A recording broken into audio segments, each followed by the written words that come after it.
9 de abril, São Justino Mártir, 1214.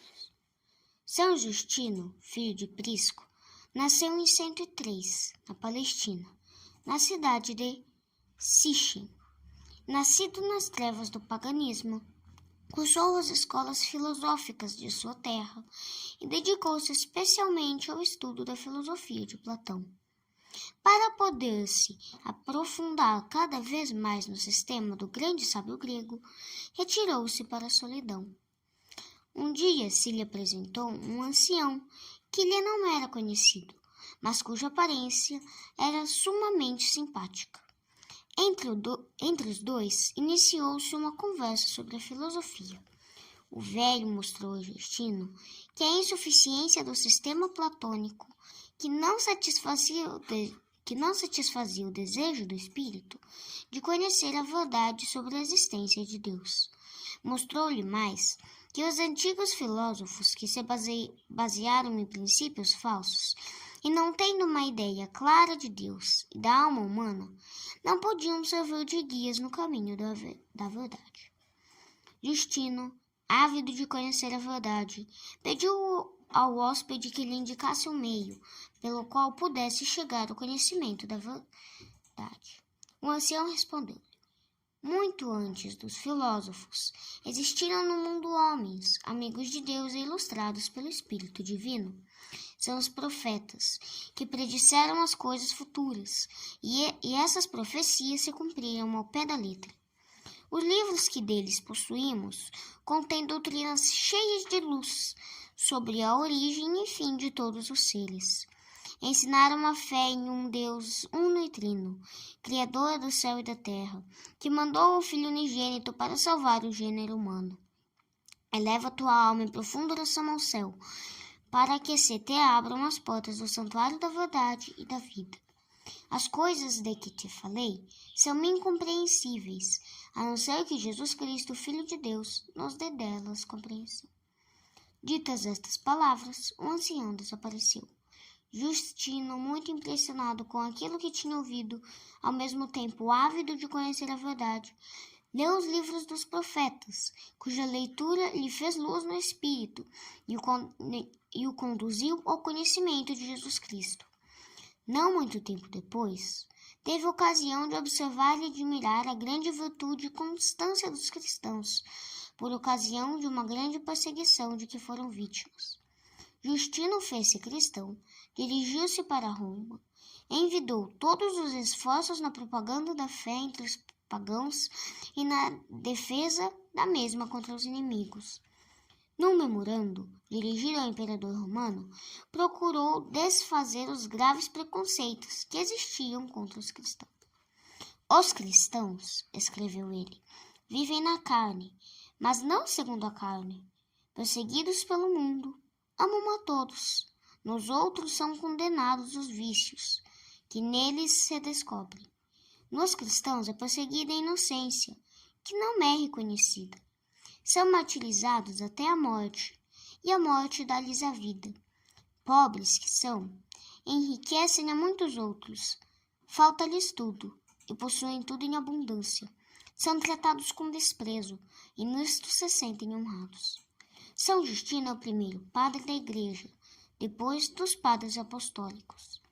É o primeiro e o mais antigo, de que possuímos obras maiores de grande valor apologético. Os escritos que deixou apresentam uma doutrina em toda pureza, mostram os santos mistérios em toda a beleza e a majestade, e conservam as fontes puríssimas da tradição apostólica. A vida de São Justino estava em perfeita concordância com seus escritos. O zelo verdadeiramente apostólico mereceu-lhe o desagrado de muitos filósofos do seu tempo, entre eles de Trífon e Crescêncio. O primeiro, o judeu mais sábio de sua raça, teve que reconhecer a superioridade da argumentação de Justino. O segundo, filósofo cínico e ímpio, ficou tão desmoralizado que perdeu a estima de todos e do próprio imperador Antonino. Crescêncio jurou vingança a Justino e denunciou ao imperador Marco Aurélio por causa da religião cristã. Justino, citado perante o tribunal, respondeu: outro Deus não reconheço, a não ser aquele que criou o céu e a terra. A censura do prefeito Rústico de ser discípulo de Jesus Cristo replicou: não pode ser censurado aquele que obedece às leis de Jesus Cristo. Para mim é uma grande honra e prefiro antes morrer que o negar. Rústico perguntou-lhe ainda: crês que entrarás no céu? Justino: não só o creio, eu o sei, e disto tenho tanta certeza que não me cabe a menor dúvida. A ameaça de ser condenado à terrível flagelação, Justino respondeu firmemente: um homem de bem não abandona a fé para abraçar o erro e a impiedade. Maior desejo não tenho, senão de padecer por aquele que entregou a vida por mim. Os sofrimentos enchem a nossa alma de confiança na terrível justiça divina de nosso Senhor Jesus Cristo, perante o qual, por ordem de Deus, todo o mundo deverá comparecer. Faz o que tencionas fazer. Inútil é insistir conosco para que prestemos homenagem aos deuses. A estas palavras seguiu-se a flagelação e a decapitação de Justino e de muitos outros cristãos no ano de 1607. Justino, sem ser sacerdote, deixou à igreja livros preciosíssimos, escritos por ele, os quais constituem um tesouro inigualável do tempo apostólico, um monumento indestrutível da doutrina imutável de nossa Santa Igreja. São Justino não achou contentamento na religião pagã. Que satisfação podia oferecer um culto que incensava os vícios, exigia vítimas humanas e cujos mistérios mais acatados eram orgias e bacanes e da pior espécie? De fato, a religião dos povos mais civilizados adorava deuses, que eram símbolos dos vícios mais abjetos. Roma, Atenas, Corinto tornaram-se centro da mais revoltante idolatria.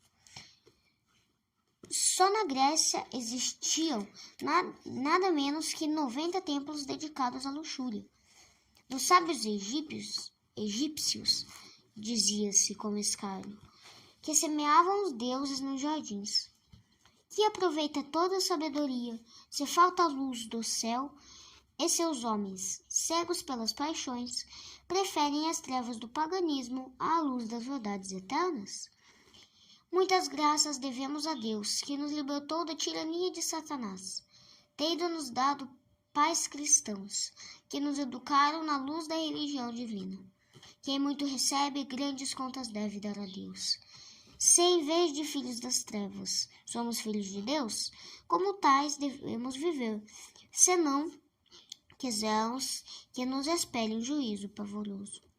Graves são as palavras de Jesus no Evangelho.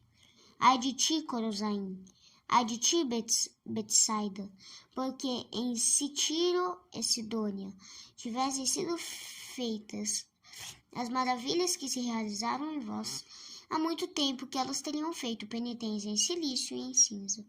Todavia eu vos digo, para Tiro e Sidônia haverá menos rigor no dia do juízo do que para vós. E tu, Cafarnaum, porventura levar-te-ás até o céu?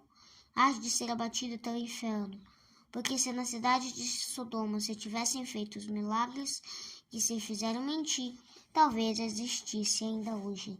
Mateus capítulo 11. Tudo isto nos será aplicado se a nossa vida não estiver de acordo com a nossa santa religião e com as graças que recebemos dia por dia.